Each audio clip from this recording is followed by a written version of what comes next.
একটা ষাঁড়ের গায়ে যেন হাত রাখে, বলদের গায়ে হাত রাখে, হাতের নিচে যতগুলো পশম আসবে আল্লাহ পাক প্রতিটি পশমের বিনিময়ে 1 বছর হায়াত বাড়ায় দিবেন। এমন অফার যদি আমরা পাইলিতাম, কিতা মনে করুন? মুসা কালিমুল্লাহ আলাইহিস সালাতু সালাম আল্লাহকে জিজ্ঞাসা করেন, আল্লাহ সুম্মা মাজা, বুঝলাম অগণিত হায়াত বাড়ানো হবে, এরপরে কি? আল্লাহ জবাব দিলেন সুম্মাল মউত, মরতে হবে। মুসা নবী বলেন, তো আর দেরি করতে চাই না, এখনই আমার জান কবজ করেন। তবে একটা আবদার করেছিল, আল্লাহ আমাকে মসজিদে আকসার নিকটবর্তী করে দিও। সুবহানাল্লাহ, জোরে বলেন, মসজিদে আকসার নিকটবর্তী করে দিও। বলছেন কমপক্ষে দূরেও যদি রাখো, 1 ইটার চাইতে বেশি দূরে রাখিও না। সুবহানাল্লাহ, এতটুকু কাছাকাছি নিয়ে যাও। রামিয়াতাম বিহাজার, একটা ঢিল মারলে যত দূর যাবে বস এত দূর, এর চাইতে দূরে রাখেন না। কেন? মসজিদে আকসার বরকতময় স্থানে আমি দাফন হতে চাই। ওই মসজিদে আকসার পাশেই মুসা নবী শায়িত। সব নবী রাসূলদের, বেশিরভাগ নবী রাসূলদের কবর মসজিদে আকসার আশপাশ। সুবহানাল্লাহ। মুসলমান যদি ঘুমন্ত থাকে, এটা সব বিধর্মীদের, ইহুদি খ্রিস্টানদের হাতে চলে যাবে। আসুন সামনে যাই। হযরত রাসূল করিম সাল্লাল্লাহু আলাইহি ওয়াসাল্লামের সাহাবী আবু বকর সিদ্দিক খলিফা নির্বাচিত হলেন। এখানে রাসূল বুধবার দিনে যোহরের নামাজের পরে আল্লাহর রাসূল আনসার সাহাবীদের প্রশংসা করলেন। রাসূল বললেন, সব পুরুষ যদি এক রাস্তায় চলে, আমি রাসূল আনসার সাহাবায়ে কেরাম, মদিনার আনসারীরা যেই রাস্তা দিয়ে চলবে, আমি রাসূল সেই রাস্তা দিয়ে চলবো। কেন প্রশংসা করেছেন? এরা দুঃসময়ে ইসলামের রাসূলকে সহযোগিতা করেছেন, সাহায্য করেছেন। সুবহানাল্লাহ। এটা ইসলামের দুঃসময়ে সহযোগিতা, এটা সবচেয়ে গুরুত্বপূর্ণ। যে কোনো মানুষের দুঃসময়ে সহযোগিতা এটা যেমন গুরুত্বপূর্ণ, ইসলামের দুঃসময়ে সহযোগিতা সবচেয়ে গুরুত্বপূর্ণ। বর্তমান দুনিয়ার সবচেয়ে বড় সহযোগিতা হবে কিভাবে এই পৃথিবীতে ইসরায়েলের শক্তিকে খর্ব করা যায়, এজন্য চেষ্টা করে যাওয়া। এটাই মুমিনদের সবচেয়ে বড় সহযোগিতা গাজার মানুষের জন্য। ঠিক না? গেল বুধবার দিন, কোন দিন? এখন রয়েছে বৃহস্পতিবার, শুক্রবার, শনিবার, রবিবার, সোমবার, শেষ হইতো না থাকি যেত।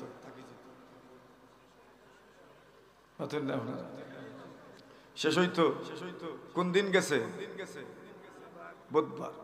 বৃহস্পতিবার দিন নবী আকরাম সাল্লাল্লাহু আলাইহি ওয়াসাল্লাম সাহাবায়ে কেরামদের সামনে বসেন, চাদর দ্বারা চেহারা আবৃত করে আল্লাহ রাসূল শুয়ে আছেন। এমন সময়ে সাহাবায়ে কেরামদেরকে বলেন, আমাকে কাগজ কলম দাও, আকতুব লাকুম কিতাবা, আমি তোমাদের জন্য কিছু নোট লিখে দিব। লান তাদিল্লু বাদা, এই নোটের উপর যদি আমল করতে পারো জীবনে বিভ্রান্ত হইবা না, এই জন্য আমাকে কাগজ কলম দাও। নবীজি লেখাপড়া জানেননি, জানেন না। রাসূল কি বলছেন? আমাকে কি দাও? কাগজ কলম দাও। বুখারী শরীফের রিওয়ায়াত, আকতুব লাকুম কিতাবা, আমি তোমাদেরকে কিছু নোট লিখে দিব। লান তাদিল্লু বাদা, তোমরা বিভ্রান্ত হবে না। তাহলে বোঝা গেল শুধু নিজে লিখতে হয় না, অন্যকে দিয়েও লেখানো যায়। কথা বলেন ঠিক না? রাসূলুল্লাহ নিজে লিখবেন না, রাসূল বলছেন তোমরা আমাকে কাগজ কলম দাও, আমি তোমাদের জন্য কিছু নোট লিখে দিব, বিভ্রান্ত হবে না, লাঞ্ছিত হবে না। এখন কাগজ কলম দেওয়া হবে কি হবে না, শুরু হয়ে গেল দ্বিমত। ওমরও আছেন, অন্যান্য সাহাবীরাও আছেন। ওমর বলেন, রাসূলকে কাগজ কলম দেওয়ার প্রয়োজন নাই, কিছু লেখার দরকার নাই। একদল সাহাবায়ে কেরাম বলেন, রাসূল যখন নিজের থেকে কাগজ কলম চেয়েছেন, তো কাগজ কলম দেওয়া হোক, রাসূল কিছু লিখবেন, লিখে যদি দেন এর উপর আমরা আমল করব। ওমর রাদিয়াল্লাহু তাআলা বলেন, কাগজ কলম দেওয়ার দরকার নাই। কেন দরকার নাই?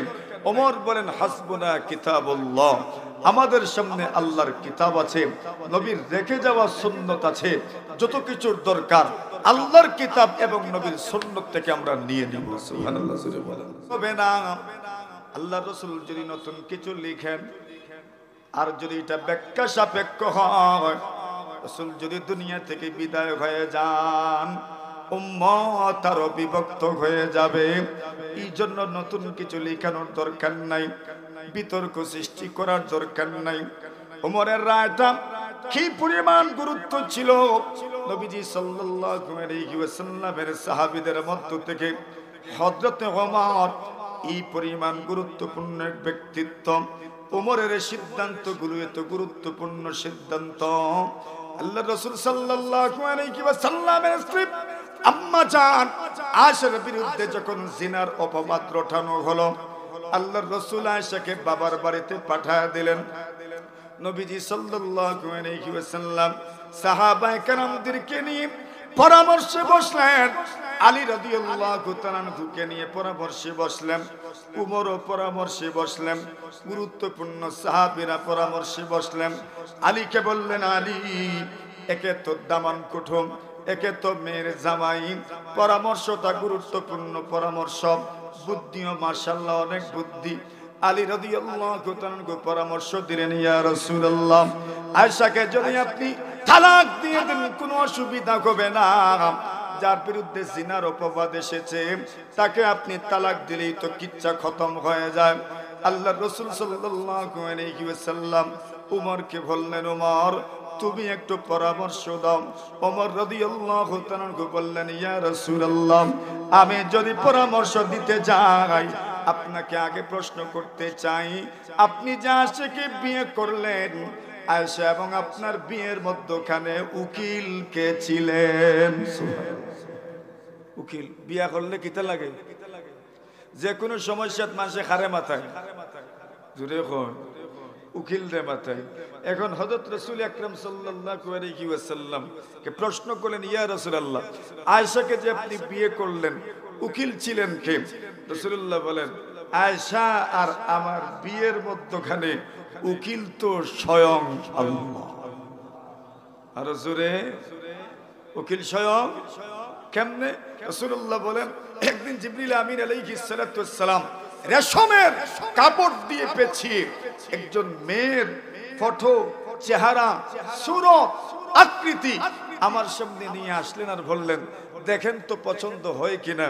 রাসূল বলেন, মাশাআল্লাহ অনেক পছন্দনীয়। আল্লাহর রাসূলকে জিবরিল বললেন, এই মেয়ের সাথে আল্লাহ আপনার বিয়ে সাব্যস্ত করেছেন। তো উকিলকে হযরত ওমর বললেন, তো ঘটনা যদি ঘটে তো উকিল না মাথাইয়া কিতা কইবা আপনি? সুবহানাল্লাহ। তো আল্লাহ প্রথমে আল্লাহরে জিজ্ঞাসা, আল্লাহর সিদ্ধান্ত ছাড়া আপনি কোন সিদ্ধান্ত নেওয়া আপনার জন্য উচিত হবে না। রাসূল বলেন, ওমর তুমি তোমার ছোট্ট একটি কথার মাধ্যমে আমার মাথার সব প্রেসার আর পেরেশানি তুমি দূর করে দিয়েছো। ওমরের সিদ্ধান্ত এত গুরুত্বপূর্ণ সিদ্ধান্ত। নবী আকরাম সাল্লাল্লাহু আলাইহি ওয়াসাল্লামের সাহাবী ওমর, আল্লাহ তাআলা যার সিদ্ধান্তের সাথে প্রায় 21টা সিদ্ধান্তের সাথে আল্লাহ নিজে একমত হয়েছে। হযরত ওমর কোন পক্ষে? কাগজ কলম দিতানি না দিতানা? দিতানা। বাকিরা কাগজ কলম দেওয়ার পক্ষে। হযরত ওমর বলেন, দিও না কাগজ কলম। এখন পক্ষ যখন দুইটা হয়ে যায়, সুরগুল কম হয় না বেশি হয়? সুরগুল শুরু হয়ে গেছে। আল্লাহর রাসূল সাথে সাথেই বললেন, কুমু আন্নি, যাও এখান থেকে, আমার সামনে থেকে চলে যাও। নবীর সামনে ঝগড়া করা কোনোভাবেই উচিত নয়, সবাই এখান থেকে চলে যাও। কাগজও দেওয়া হইল না, কলমও দেওয়া হইল না। এখন আসেন প্রশ্ন উত্তর। দুনিয়ার শিয়ারা এদের দাবি হলো হযরত আলী উনিই রাসূলের পরের খলিফা, রাসূলের পরে খলিফা বেলা ফসল, এটা আরবি এক পরিভাষা। রাসূলের পরে সরাসরি খলিফা হবেন হযরত আলী রাদিয়াল্লাহু তাআলা আনহু। এটা শিয়াদের দাবি। শিয়া মানে শিয়ানে আলী, আলী শিয়া মানে পক্ষ, তো শিয়া মানে আলীর পক্ষের লোক। এরা বলে আবু বকর এবং ওমর এবং বাকি সব সাহাবায়ে কেরাম আলীকে খলিফা হতে দেন নাই, খেলাফতি ছিনিয়ে নিয়েছেন। জোরে বলেন নাউজুবিল্লাহ। এজন্য শিয়ারা আবু বকরকে কাফির মনে করে, ওমরকে কাফির মনে করে। নাউজুবিল্লাহ। জোরে বলেন। যত শিয়াদের এমন আকীদা আবু বকর কাফির, যত শিয়াদের এমন আকীদা ওমর কাফির, এরা কাফির কোনো সন্দেহ নাই। এজন্য ইরান ইসরায়েলের উপর আক্রমণ করবে, আর ইরান গাজা আর ফিলিস্তিনের পক্ষ নিবে, এমন স্বপ্ন জীবনেও দেখে লাভ নাই। কথাটা বুঝে এসেছে? মাঝে মাঝে আপনারা দেখেন ইউটিউবের মাধ্যমে এগুলো ভুয়া ভুয়া ভুয়া। আপনারা দেখেন ইরান বারবার কই এত আক্রমণের পরে ইসরায়েলের তো কিছু যায় আসে না, কত হুমকি দেয়। এমন কি ওই আপনার ফিলিস্তিনের সর্বশেষ যে ব্যক্তিটাকে তাদের এখানে বিভিন্ন ভাবে গাজার হামাসের শীর্ষ নেতাদেরকে শিয়াদের প্ররোচনার মাধ্যমে হত্যা করা হয়েছে। মানুষ জানে না শিয়া মুসলমানদের বন্ধু হতে পারে না।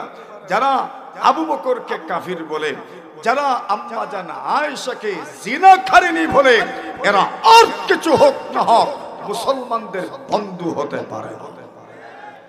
যারা গোটা দিনকে, এজন্য ইরান আক্রমণ করছে আর এই করছে সেই করছে, এগুলোর প্রতি জীবনেও ভরসা রাখেন। বরং ইরানের কারণে গাজার মানুষের অবস্থা আরো দুরবস্থায় পরিণত হয়েছে।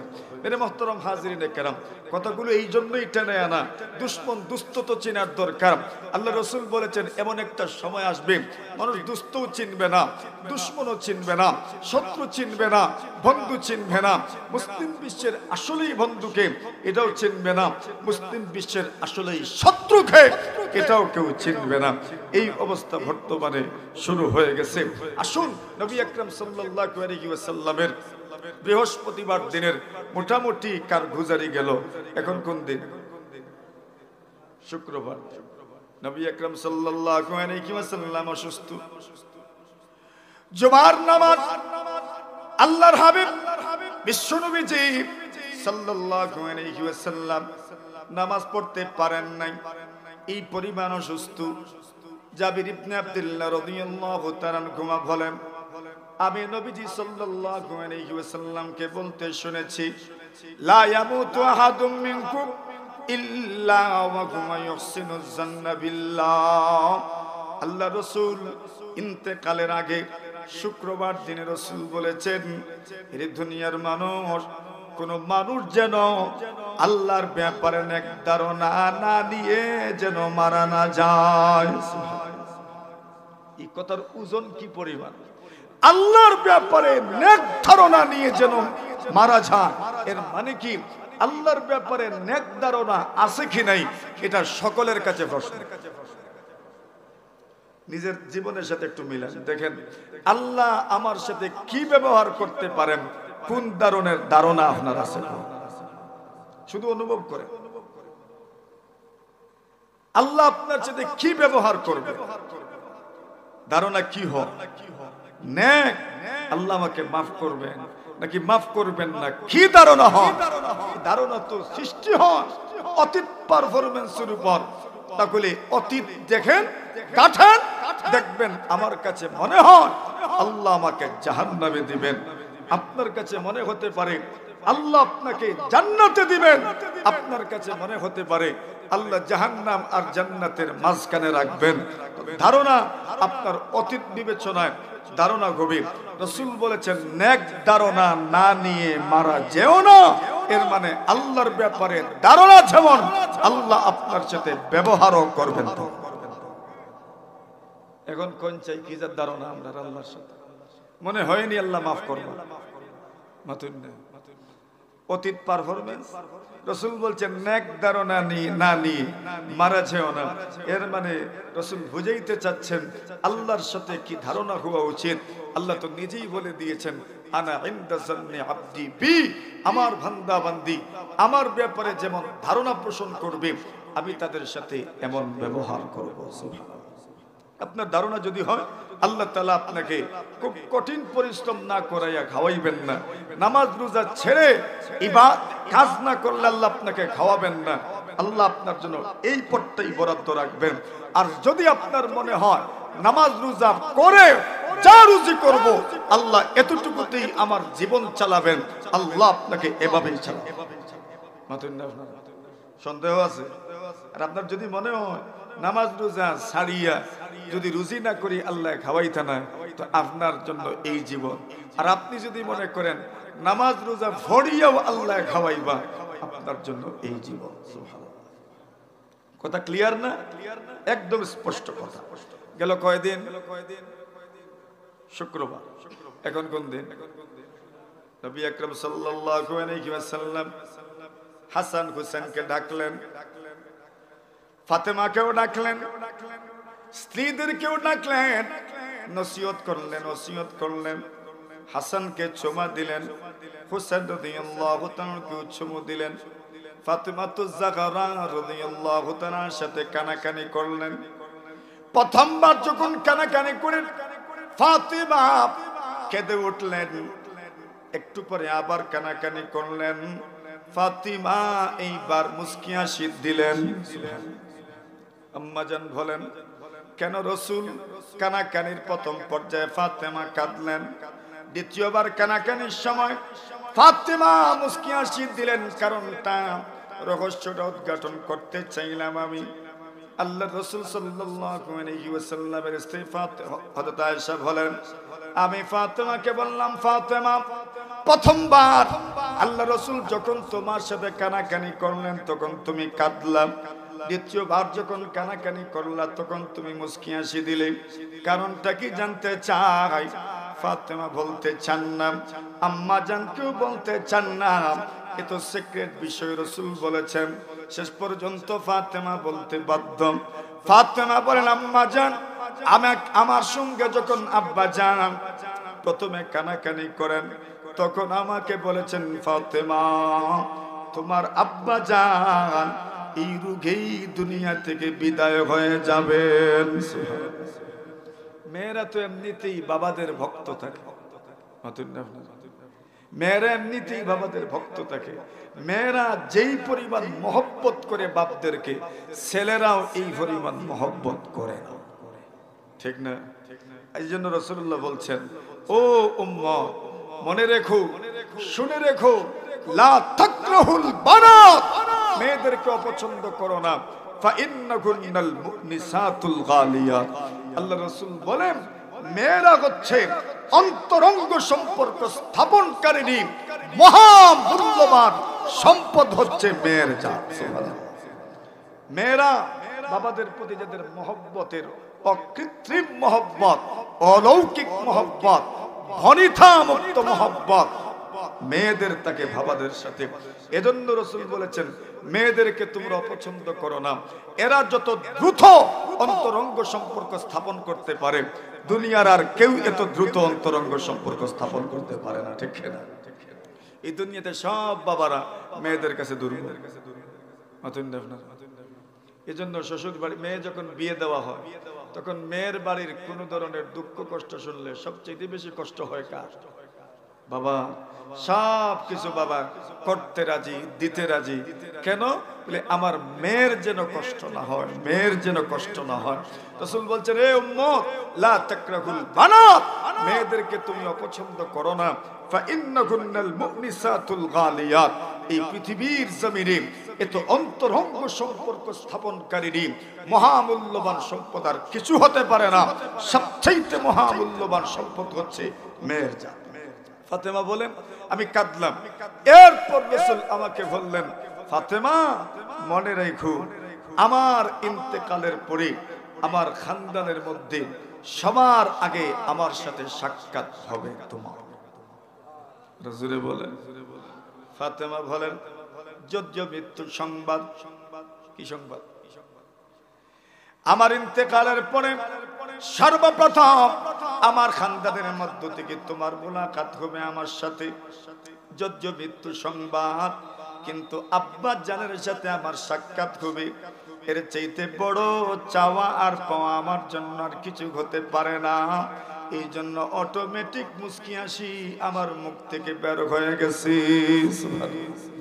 গেল কোন দিন? শনিবার।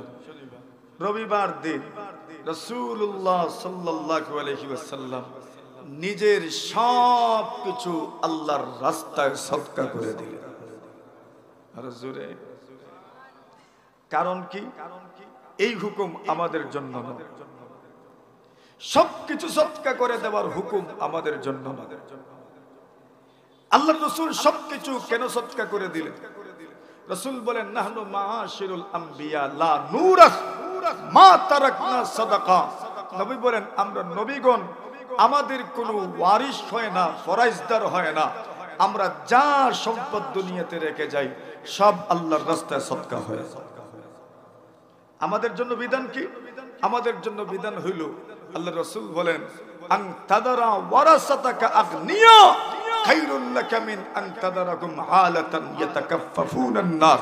আল্লাহ রাসূল বলছেন, নিজের ভবিষ্যৎ প্রজন্মকে মুঠামুঠি স্বাবলম্বী করে রেখে যাওয়া এটা উত্তম। ওই পরিস্থিতিতে নিজের সন্তানদেরকে রেখে যাওয়ার চাইতে, যে এরা মানুষের কাছে হাত পাতবে এমন পরিস্থিতিতে রেখে যাওয়ার চাইতে এদেরকে মুঠামুঠি স্বাবলম্বী করে রেখে যাওয়া প্রত্যেক মা বাবার জন্য উত্তম। সুবহানাল্লাহ। এখানে সব দিয়ে দেওয়ার কথা ইসলাম আমাদেরকে বলে নাই। হ্যাঁ, আবু বকরের মতো ঈমান যদি হয় সব দিয়ে দেয়।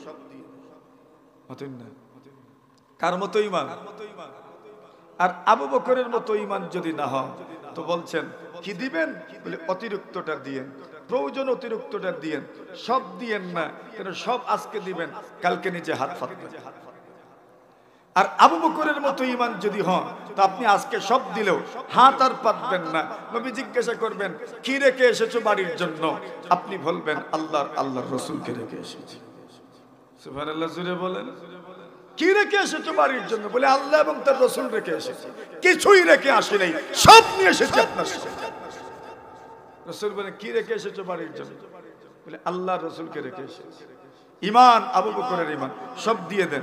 আর এমন ঈমান যদি না থাকে, সব দেওয়ার কোনো কথা নাই। কোনটা দিবেন? প্রয়োজন অতিরিক্তটা আল্লাহর রাস্তায় দিবেন ইনশাআল্লাহ। রাসূল সব দিয়েছেন কেন? নবীর কি নাই? কোনো ওয়ারিশ নাই, কোনো ওয়ারিশ নাই। নবীজির ইন্তেকালের পরে ফাতেমা আবু বকরের কাছে নবীজির সম্পদের দাবি করেছেন, হযরত আলী সম্পদের দাবি করেছেন, আব্বাস নবীর চাচা সম্পদের দাবি করেছেন, মেয়ে হিসেবে সম্পদের দাবি করেছেন, চাচা হিসেবে সম্পদের দাবি করেছেন এবং মেয়ের জামাই হিসেবে সম্পদের দাবি করেছেন। আবু বকর সিদ্দিক বলেছেন, নবীজির যে সিদ্ধান্ত, এই সিদ্ধান্তের বাহিরে আমি যেতে পারবো না। সুবহানাল্লাহ। মানে নবীর সম্পদ ওনার ইন্তেকালের পরে সব কি আল্লাহর রাস্তায় সদকা, এখানে ফরাইজ চলে না। এজন্য রাসূল সব সদকা করে গেছে। এখন কোন দিন? রবিবার শেষ। এখন কোন দিন? ফজরের নামাজ থেকে শুরু। রাসূলুল্লাহ সাল্লাল্লাহু আলাইহি ওয়াসাল্লাম আম্মা জানা আয়েশার করে ফজরের জামাত শুরু হয়ে গেছে। আবু বকর সিদ্দিক রাদিয়াল্লাহু তাআলা আনহু ইমাম। সুবহানাল্লাহ। কে ইমাম?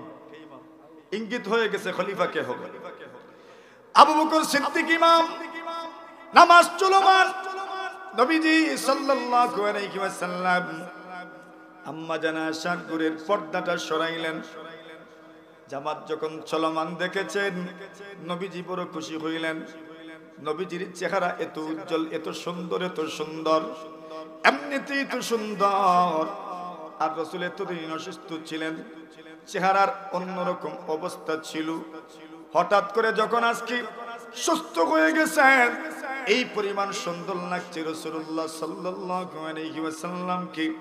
সাহাবায়ে কেরাম বলেন, একদিকে নামাজ চলমান আর আমরার চোখ একটু নবীর চেহারার উপরে গিয়ে পড়ছে। মনে এত আনন্দ লেগেছে, মন চেয়েছে নামাজ ভেঙ্গে রাসূলকে জিজ্ঞাসা করি, ইয়া রাসূলুল্লাহ আপনার কেমন লাগছে? সুবহানাল্লাহ। এত সুন্দর চেহারা লাগছিল রাসূলুল্লাহ।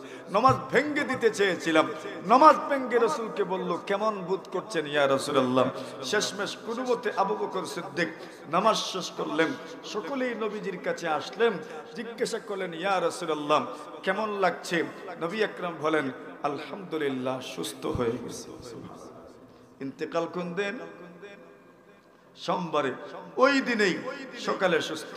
মনে রাখবেন, আল্লাহ তাআলা অনেক অসুস্থ মানুষকে ইন্তেকালের আগে সামান্য সময়ের জন্য কিছুটা সুস্থতা আল্লাহ সুস্থ করে দেন। কেন? যাতে করে ওসিয়ত নসিয়ত চাইলে উনি করতে পারেন। সুবহানাল্লাহ। দেখবেন আপনি যত ঘটনা আছে সব ঘটনাতেই দেখবেন উনি মৃত্যুর আগে কিছুটা সময় না হইলেও মোটামুটি হুঁশে ছিলেন এবং ভালো অবস্থায় ছিলেন। নবীজি সকালবেলা এই পরিমাণ সুস্থ, চেহারার উজ্জ্বলতা এই পরিমাণ, আল্লাহু আকবার। ওই চেহারার দিকে তাকানোর পরে মনে হয়েছে নামাজ ভেঙ্গে রাসূলকে জিজ্ঞাসা করি, কেমন আছেন? নামাজটা শেষ হইল, আবু বকর সিদ্দিক ঢুকলেন, নবীজির মাথায় কপালে চুমা দিলেন, বললেন, ইয়া রাসূলুল্লাহ 14 দিন হয়ে গেছে সাহাবায়ে কেরাম মসজিদে নববী ত্যাগ করেন নাই, আপনার সেবার জন্য, আপনার দেখভালের জন্য এখানেই অবস্থান করছেন। অনেকেই বাড়িতে যেতে চান, আমারও আরেকটা সংসার আছে, ওই সংসার মদিনার থেকে একটু দূরে, আমি তাদেরকেও দেখার জন্য যেতে চাই। আপনি তো এখন সুস্থ, আমাকে যাওয়ার অনুমতি দেন। নবীজি অনুমতি দিলেন, সকলেই যার যার বাড়িতে চলে গেলেন। আম্মা জান আয়েশা বলেন, যখন দ্বিপ্রহর শুরু হলো, চাষতের সময় যখন শুরু হলো, 9টা 10টা যখন শুরু হলো, রাসূলুল্লাহর সাকরাত শুরু হয়ে গেল। সুবহানাল্লাহ বলেন। আম্মা জান বলেন, নবী আলাইহিস সালাতু ওয়াস সালাম আমার বুকে হেলান দিয়ে বসে, আল্লাহ পাকের শুকর, আল্লাহর নিয়ামত আমার উপর, ইন্না বিন নিআমিল্লাহি তাআলা আলাইহি, আল্লাহ কত কত নিয়ামত আমাকে দিয়েছেন। আম্মা জান বলেন, আল্লাহ পাক আমার রাসূলকে আমার দিনে ইন্তেকাল করিয়েছেন। সব স্ত্রীদের এক এক দিন নির্ধারিত ছিল, নবীজি তো সপ্তাহ দিন থেকে ওনার ঘরে, কিন্তু আম্মা জান বলেন, যেই দিন বাস্তবেই আমার ঘরে থাকার কথা, এই দিনে রাসূলের ইন্তেকাল। আম্মা জান বলেন, নবীজিকে আল্লাহ পাক আমার তুতির নিচে আর বুকের মধ্যে হেলানরত অবস্থায় রাসূল দুনিয়া থেকে বিদায় হয়েছেন। আম্মা জান বলেন, আমি যখন রাসূলকে নিয়ে হেলান দিয়ে বসে আছি, আব্দুর রহমান ইবনে আবি বকর আমার ভাই যখন আমার ঘরে প্রবেশ করলেন, বিয়াদিহি সিওয়াকুন, মিসওয়াক হাতে আমার ঘরে প্রবেশ করলেন। আব্দুর রহমান ইবনে আবি বকর মিসওয়াক হাতে নিয়ে যখন আমার ঘরে আসলেন, আমি তাকায় দেখি নবীজি মিসওয়াকের দিকে চেয়ে আছেন। আমি রাসূলকে বললাম, নবীজি গো, ওই মিসওয়াকটাকে আমি আপনাকে এনে দিব। আল্লাহর নবীজি মাথা দ্বারা ইঙ্গিত করে বললেন, হ্যাঁ, মিসওয়াকটা তুমি আমাকে এনে দাও। ফাআশারা বিরাসিহি আয়নাহা, মাথা দ্বারা ইঙ্গিত করে রাসূল বললেন, মিসওয়াকটা এনে দাও। আম্মা জান আয়েশা বলেন, আমি মিসওয়াকটা এনে দিলাম, কিন্তু চিন্তা করলাম রাসূল তো নিজের মুখ দিয়ে চিবাইতে পারবেন না। আম্মা জান বললেন, নবীজি আমি কি আমার মুখের ভিতরে মিসওয়াকটা ঢুকাইয়া চিবাইয়া নরম করে দিব? আল্লাহর নবী মাথা দ্বারা ইঙ্গিত করে বললেন, হ্যাঁ, তুমি মিসওয়াকটা চিবাইয়া আমার মুখের ভিতরে দাও। আম্মা জান আয়েশা বলেন, আল্লাহর কত বড় নিয়ামত আমার উপর। রাসূলের ইন্তেকালের আগে আমার তুতু আর নবীজির তুতু মুবারক আল্লাহ পাক এক করে দিয়েছেন। ভালোবাসার নিদর্শন। আমার রাসূলের ইন্তেকালের সময় আল্লাহ আমার তুতু আর নবীজির তুতু এক করে দিয়েছেন। আমার মুখ দ্বারা চিবানো মিসওয়াকটা নবীজির মুখে দিলাম, নবী মিসওয়াক করতে থাকলেন। এবার রাসূল বললেন, আমাকে তুমি শোয়া দাও। আম্মা জান বলেন, আমি রাসূলকে শোয়া দিলাম। রাসূল বললেন, দুই দিকে পানির বর্তন রাখো, পানির প্লেট রাখো, বোল রাখো, পানির পাত্র রাখো। দুই দিকে পানির পাত্র রাখা হইল। সাকরাতের আযাব কি পরিমাণ কঠিন। মুমিন মুসলমান যখন মারা যায়, মৌতের সময় কপাল ঘামে। সুবহানাল্লাহ বলেন। কপালের ঘাম দেখেই মানুষ বুঝে যায় আল্লাহর বান্দার ইন্তেকাল হয়ে গেছে। কপাল ঘামতেই থাকবে। নবীজি সাল্লাল্লাহু আলাইহি ওয়াসাল্লাম দুই দিকে হাত নিচ্ছেন আর বলছেন ইন্নালিল মাউতি সাকারাত, নিশ্চয় মৌতের আযাব বড় কঠিন, মৌতের আযাব বড় কঠিন। ইন্নালিল মাউতি সাকারাত, দুই দিকে পানির বর্তন, প্লেট, পাত্র, হাত নেন আর পানি এনে মাথায়, হাত নেন পানি এনে মাথায় আর বলেন ইন্নালিল মাউতি সাকারাত, ইন্নালিল মাউতি সাকারাত, ইন্নালিল মাউতি সাকারাত। কোন মানুষ যদি মিসওয়াকের উপর আমল করে, আল্লাহর রাসূল বলেন মৌতের সময় আল্লাহ কালিমা নসিব করে। মিসওয়াকের উপর আমল করতে হলে তো আগে নামাজ তো পড়তে হবে, নামাজ পড়া লাগতো না? না লাগবো, নামাজ তো পড়তে হবে। রাসূল বলছেন মিসওয়াকের উপর আমল যদি কেউ করে তাহলে সর্বোচ্চ ফায়দা মৌতের সময় আল্লাহ কালিমা নসিব করে। পকেটে রাখলে যদি অন্যান্য কাগজ ভিজে যায় বাথরুমেই রাখেন, ব্রাশের যদি জায়গা হয় তো মিসওয়াকের জায়গা হইতো না, মিসওয়াকের তো একবার কমপক্ষে দৈনিক ব্রাশ করে, মিসওয়াক করে, দুইবার কমপক্ষে দৈনিক মিসওয়াক করে। আল্লাহ রাসূল তো বলছেন আমার উম্মতের কষ্ট হবে যদি এটা আমি ধারণা না করতাম, তাহলে প্রত্যেক নামাজের ওয়াক্তে, প্রত্যেক তাহারতের সময়, ওযুর সময় আমি মিসওয়াককে ওয়াজিব করে দিই। কি গুরুত্বপূর্ণ ফায়দা, কি আল্লাহ কালিমা নসিব করে।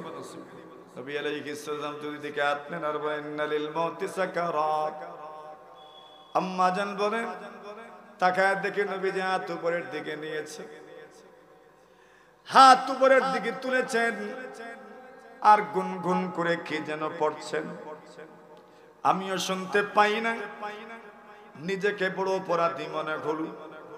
শেষ সময় নবীর জবান থেকে কোন কথা বের হয়েছে যদি আমি উম্মতকে জানাতে পারি না, এটা বড় অপরাধ হয়ে যাবে আমার।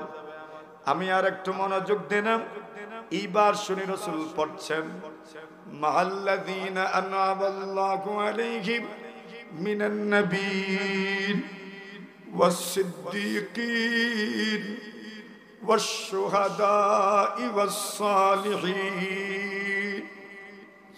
নবীজি উপরে হাত নিয়ে বলেন আল্লাহ নবীদের সাথে আমার হাসর করিও, সিদ্দিকদের সাথে হাসর করিও, শহীদদের সাথে হাসর করিও, নেককার মানুষের সাথে হাসর করো। আল্লাহুম্মার রাফিকাল আলা, আয় আল্লাহ আপনার সাথে আমাকে মিলায়া দেন। আম্মা জান বলেন ওগুলো পড়ছেন, হঠাৎ করে দেখি হাত নিচের দিকে চলে এসেছে। আম্মা জান বলেন নবুয়তের দীপ্ত সূর্য দুনিয়া থেকে বিদায় হয়ে গেছে। ইন্না লিল্লাহি পড়ে, ইন্না লিল্লাহি ওয়া ইন্না ইলাইহি রাজিউন। সবক কি? চলে যেতে যেতে হবে। দুনিয়াতে যা ভালো আমল করবেন, যা কাজ করবেন, যা মানুষের সহযোগিতা করবেন, এটাই নামায়ে আমালে উঠে আসবে। কেউ কিছু নিয়ে যাব না, সব রেখে যেতে। যত বাহাদুরি, যত বীরত্ব, যত ধন সম্পদ কিছুই থাকবে না, সব পড়ে থাকবে। কেউ কিছু নিয়ে যেতে পারবো না, পারবনি। কেউ কিছু নিয়ে যেতে পারবে। রাসূলুল্লাহর মৌতের সময় যদি এমন হয় তো আমাদের মৌতের সময় কি পরিমাণ আযাব হবে। কোন মৌত উত্তম? মানুষ বলে হঠাৎ ফরছে আর মরছে, ও মৌত উত্তম। রাসূল বলছেন হঠাৎ পড়া আর মরা, তওবাও করতে পারলো না, আত্মীয় স্বজনের কাছ থেকে মাফিও নিতে পারলো না, এই মৌত উত্তম হতে পারে না। কোন মৌত উত্তম? রোগ সহ মৌত, এটাই উত্তম। মৌতের আগে আল্লাহ রোগ দেন, রোগ থাকবেই। রাসূলেরও রোগ হয়েছে, মরজুল ওয়াফা। কাউকে টল করিয়েন না, বাস জীবনের শেষটা যেন ভালো হয় এই চিন্তা সব সময় রাখা দরকার। এজন্যই তালকিনের আমল। উম্মত থাকবে, সন্তানাদি থাকবে, তালকিন হবে। কিভাবে তালকিন? যে আত্মীয় স্বজন বসবে আর কালিমা পড়বে, কালিমার তালকিন করবে। তো মৌতের জন্য প্রস্তুতি থাকতো না ইনশাআল্লাহ।